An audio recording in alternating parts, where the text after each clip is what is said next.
जय श्री महाकाल। दोस्तों, आज हम आपको बताएंगे उज्जैन से रामेश्वरम फ्लाइट और ट्रेन द्वारा यात्रा। सबसे पहले हमने इंडिगो की 8 महीने पहले टिकट बुक की, जो हमें 6,500 रुपये 1 पर्सन पड़ी थी, जो इंदौर से मदुरई कनेक्टिंग फ़्लाइट थी।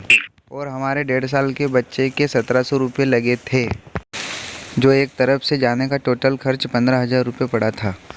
फ़्लाइट ने हमें इंदौर से बम्बई उतारा, क्योंकि हमारी कनेक्टिंग फ़्लाइट थी।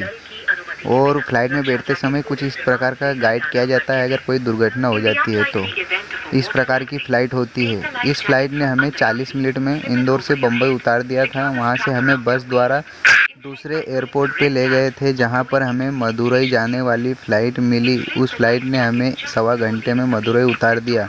मदुरई उतरने के बाद हम ट्रेन स्टेशन पे गए और ट्रेन में बैठे। ट्रेन से हम रामेश्वरम उतरे। रामेश्वरम उतरने के बाद हमने होटल ली। और देखिए, फ़्लाइट में बैठने के बाद कुछ इस तरह के नज़ारे दिखते हैं। फ़्लाइट में बैठने के बाद एक लाइफ का फर्स्ट इमेजिन हम कर सकते हैं। यह है बम्बई का एयरपोर्ट, जो हमें इंदौर से बैठने के बाद फ़्लाइट ने उतारा था। उसके बाद हम बस में बैठे। बस हमें ये एयरपोर्ट पे ले गई। यहाँ से हम मदुरई की फ़्लाइट में बैठे थे, जो हमें 1.25 घंटे में मदुरई उतार दिया गया था। बहुत ही बेस्ट बम्बई का एयरपोर्ट है। और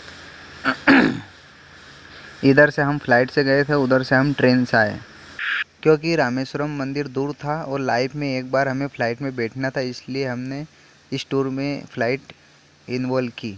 फ़्लाइट में बैठने के बाद कुछ इस प्रकार के नज़ारे आपको दिखेंगे। आसमान के बीच प्लेन सिर्फ खड़ा रहता है, ऑटोमेटिक चलता रहता है बस।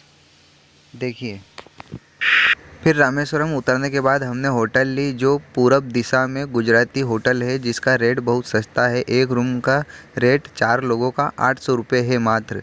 और उसी के सामने नहाने का स्थान बना है आगे, जहां हमें नहा धोकर मंदिर में जाया जाता है। ये उस होटल का फ़ोटो है। ये पूरब दिशा में है। ये उस होटल से समुद्र का नज़ारा है। आप देख सकते हैं। यहाँ ये जो नावें हैं, यहाँ का व्यवसाय है मछली पकड़ने का। बाकी टूरिस्ट को घुमाने के लिए यहाँ नहीं है। ये पूरब दिशा में आपको होटल लेनी है। मंदिर के 4 दरवाजे हैं चारों दिशा में। पूर्व दिशा में सामने एक गली है, उस गली में गुजराती धर्मशाला है, उसमें आप रूम ले लीजिएगा। सस्ता भी पड़ेगा और आसान भी, वहाँ से आपको दर्शन पड़ेगा। उसी के सामने ये समुद्र है, जहाँ स्नान किया जाता है। स्नान करने के बाद आप सीधा कपड़ा ना पहने और सीधे पहले मंदिर में जाएं। मंदिर में 52 कुंड है। 52 कुंडों का पानी आप पे फिर से डाला जाएगा और फिर स्नान होगा। उसके बाद आप अपनी होटल में आइए।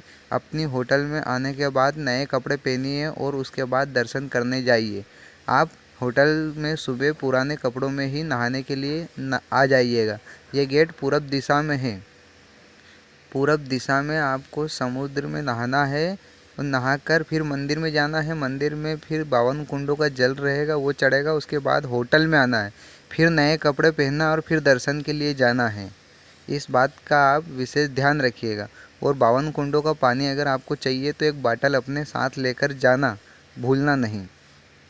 यहाँ हमने फिर नारियल पानी पिया था दर्शन के बाद। और दर्शन के बाद मंदिर में कुछ इस तरह के व्यू आपको दिखेंगे। और मंदिर में ही भोजन प्रसादी की व्यवस्था रखी गई है। आप कहीं भी जाते समय पूछ लीजिएगा, जो कि आपको फ्री में भोजन प्रसादी की व्यवस्था मिलेगी और जो बहुत बेस्ट क्वालिटी का भोजन मिलेगा। यहाँ पे हमारे 15,000 फ़्लाइट के अगर काट दी जाए तो ट्रेन के 1-1 हज़ार रुपये किराया है। और बाकी वहाँ पर मंदिर में हमने भोजन कर लिया था और होटल में 800 रुपये का खर्चा था। कुल हमारा 5,000 रुपये लगा था दोनों जने का। और 800 रुपये में हमने रिक्शा कर लिया था 6 लोगों ने। तो उसने हमें सब दूर शिव धनुष कोठी और ये सब दूर हमें घुमा दिया था। APJ अब्दुल कलाम का घर और जो पत्थर पानी में रखे हैं, वो सब दूर हमें उसने 800 रुपये में घुमा के वापस छोड़ दिया था। और वहाँ से हमने फिर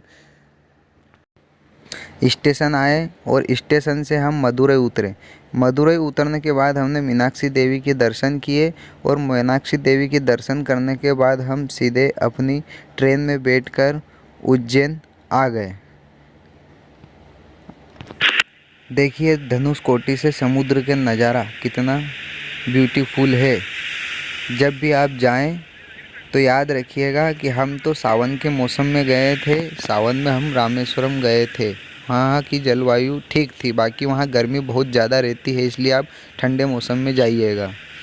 ये है मीनाक्षी देवी का मंदिर जो मदुरई में है। यहाँ से हम अपनी ट्रेन में बैठे थे और घर आए थे। अगर आप फ़्लाइट इंक्लूड नहीं करते हैं तो एक बंदे का रामेश्वरम का खर्चा 5 से 6 हज़ार रुपये मात्र होता है। जय श्री महाकाल।